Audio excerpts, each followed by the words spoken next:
Okay bro.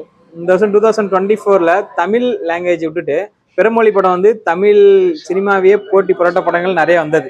ஏன்னா தமிழ் படத்துக்கிட்ட கூட்டம் வராம பிறமொழி படத்துக்கு கூட்டங்கள் நிறைய வந்தது இந்த வருடம். அதுல உங்களுக்கு பிடிச்ச 5 படம் சொல்லுங்க.